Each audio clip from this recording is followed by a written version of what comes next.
Good morning student. आज हम हिंदी की दूसरी इकाई का दूसरी कविता बेटी युग पढ़ने जा रहे हैं। प्रस्तुत कविता के कवि आनंद विश्वास जी है। यह कविता में वो बता रहे हैं कि जब हम बेटियों को पढ़ाएंगे, उन्हें समुचित शिक्षा देंगे तो उनमें आत्मविश्वास बढ़ेगा। बेटियां आत्मनिर्भर होंगी, वे देश की प्रगति में बढ़ चढ़कर भाग ले सकेंगी। देखो, मैं आपको प्रथम पूरी कविता पढ़कर सुनाऊंगी, फिर एक एक कड़वे का अर्थ आपको बताऊंगी। तो देखो कविता।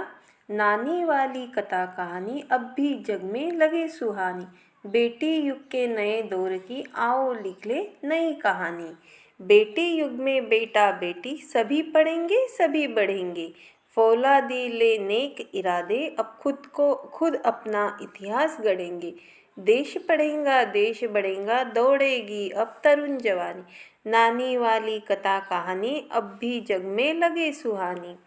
बेटा शिक्षित आधी शिक्षा दोनों शिक्षित पूरी शिक्षा, हमने सोचा मनन करो तुम सोचो समझो करो समीक्षा। ना सारा जग शिक्षा में करना हमने सोचा मन में ठानी, नानी वाली कथा कहानी अब भी जग में लगे सुहानी। अब कोई ना अनपढ़ होगा सबके हाथों पुस्तक होगी, ज्ञान गंगा की पावन धारा सबके आंगन तक पहुँचेगी। पुस्तक और कलम की शक्ति जग जाहिर जानी पहचानी, नानी वाली कथा कहानी अब भी जग में लगे सुहानी। बेटी युग सम्मान पर्व है, पुण्य पर्व है, ज्ञान पर्व है, सबका सम्मान करे तो जन जन का उत्थान पर्व है। सोने की चिड़िया तब बोले बेटी युग की हवा सयानी, नानी वाली कथा कहानी अब भी जग में लगे सुहानी। प्रस्तुत कविता में हम बेटी की पढ़ाई के बारे में पढ़ने जा रहे हैं।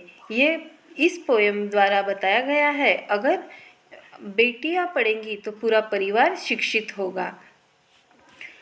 देखो, आज बेटियां हर स्थान पर हमें अपनी पहचान बनाते हुए दिखाई दे रहे हैं, बिकॉज ऑफ उनकी शिक्षित होने का कारण है।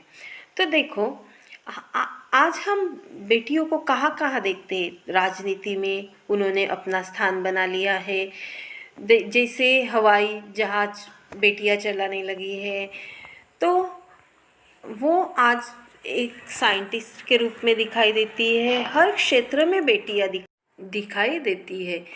देखो, नानी वाली कथा कहानी अब भी जग में लगे सुहानी, बेटी युग के नए दौर की आओ लिख ले नई कहानी। देखो, आज देश विकास कर रहा है, परंतु बच्चों को आज भी नानी द्वारा जो कहानी सुनाई गई है वो प्यारी लगती है। नानी द्वारा नानी जो कहानी सुनाते हैं, आज भी हम सुनने के लिए बेताब रहते हैं, हमें उसी की उत्सुकता रहती है। आज देश प्रगति कर रहा है, तो आज देखो, आओ अब हम नई कहानियाँ लिखेंगे जो बेटी के नए युग से संबंधित हो। बेटियां पढ़ लिख कर अपनी पहचान बना रही है, उससे संबंधित हो। बेटे युग में बेटा बेटी सभी पढ़ेंगे सभी बढ़ेंगे, फौलादी ले नेक इरादे खुद अपना इतिहास गढ़ेंगे। देश पढ़ेगा देश बढ़ेगा दौड़ेगी अब तरुण जवानी, नानी वाली कथा कहानी अब भी जग में लगे सुहानी। देखो, इस नए युग में लड़के लड़कियां दोनों पढ़ेंगे, पढ़ लिख कर आगे बढ़ेंगे और तरक्की के मजबूत इरादों के साथ स्वयं अपना इतिहास लिखेंगे। देखो, आज हम देख रहे हैं हर क्षेत्र में लड़कियां लड़कों से कंधा मिलाकर चल रही है। दोनों भी पढ़ाई के क्षेत्र में भी कंधों से कंधा मिलाकर पढ़ रहे हैं, साथ साथ पढ़ रहे हैं और पढ़ लिख कर दोनों भी एक साथ आगे बढ़ रहे हैं। वो तरक्की कर रहे हैं, उनके इरादे मजबूत है, वो अपने मजबूत इरादों से अपनी शिक्षा से नया इतिहास लिखने जा रहे हैं।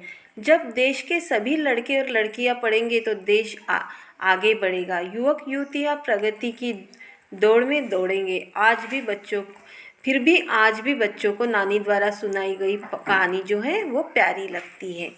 देखो, वो अपना इतिहास तो लिखेंगे।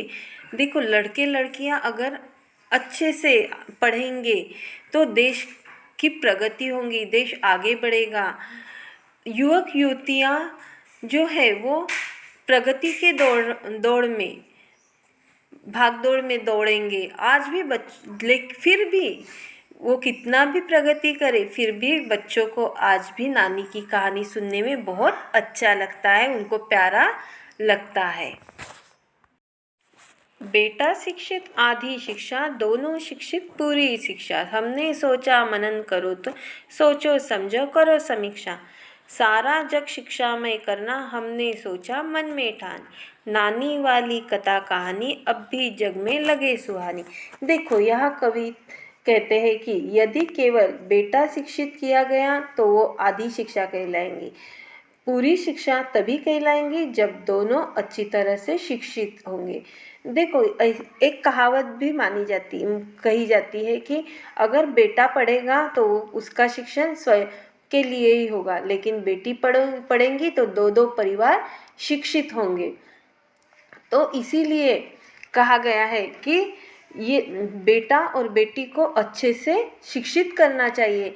यह विचार हमने किया है कि और हमने मन में ठान लिया है कि बेटा बेटी दोनों को पढ़ाकर हम सारे जग को शिक्षा में करेंगे। ये बात हमने हमारे मन में ठान ली है, हमने इसका इरादा कर लिया है।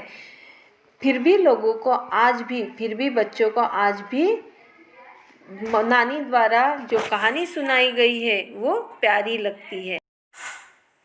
अब कोई ना अनपढ़ होगा, सबके हाथों पुस्तक होगी। ज्ञान गंगा की पावन धारा सबके आंगन तक पहुँचेगी।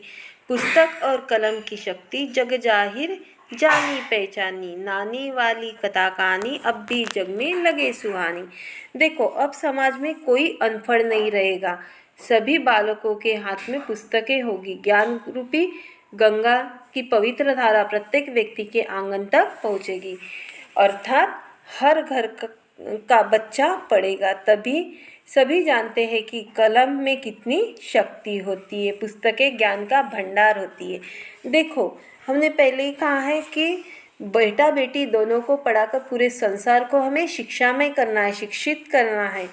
तो अगर सारा संसार शिक्षित होगा तो कोई अनपढ़ नहीं रहेगा, सबके हाथों में क्या होगी, पुस्तकें होगी।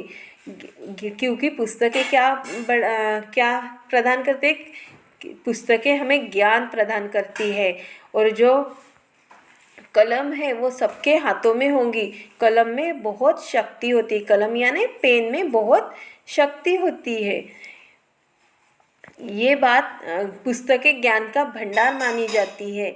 ये पुस्तकों का ज्ञान पाकर भी आज भी बच्चों को नानी वाली जो कहानी है, नानी द्वारा सुनाई गई जो कहानियाँ है वो बहुत प्यारी लगती है, ऐसा कवि ने यहाँ कहा है।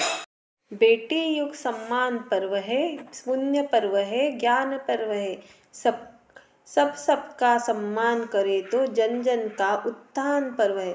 सोने की चिड़िया तब बोले, बेटी युग की हवा सयानी। नानी वाली कथा कहानी अब भी जग में लगे सुहानी। बेटी युग सम्मान का पर्व होगा। देखो बेटियों का सम्मान हम पहले से ही होते आ रहा है। वो जब कुछ ठान लेती है तो वो अपना कार्य पूरा करती है। यह पुण्य पर्व है, बेटी को पढ़ाना बेटी युग एक पुण्य पर्व भी माना गया है। यह ज्ञान की प्रतिष्ठा है, ज्ञान की प्रतिष्ठा है। जब सभी पढ़ लिख जाएंगे तो एक दूसरे का सम्मान करेंगे, शिक्षित होंगे तो वो एक दूसरे के प्रति उनको सम्मान रहेगा, तभी सब जन जन का उत्थान होगा। जब सब एक दूसरे का सम्मान करेंगे पढ़ लिख कर तो तब जन जीवन का उत्थान होगा। प्राचीन काल में भी भारत को क्या कहा जाता था, प्राचीन काल में सोने की चिड़िया कहा जाता है। आपने वो गाना सुना ही होगा, जहाँ डाल डाल पर सोने की चिड़िया करती है बसेरा। वैसे ही देखो प्राचीन काल से ही भारत को प्राचीन काल में सोने की चिड़िया कहलाते थे। अब भी बेटी युग की हवाओं में यह गुजेगा कि भारत सोने की चिड़िया है। फिर से एक बार भारत सोने की चिड़िया बन गया है। फिर भी आज भी लोगों को, बच्चों को नानी के द्वारा सुनाई गई कहानी प्यारी लगती है। इस प्रकार से ये कविता और उसका पूरा भावार्थ है। आपको ये कविता अच्छे से लर्न करनी है और जो कठिन शब्द है उसके मीनिंग्स भी आपको लिखना है।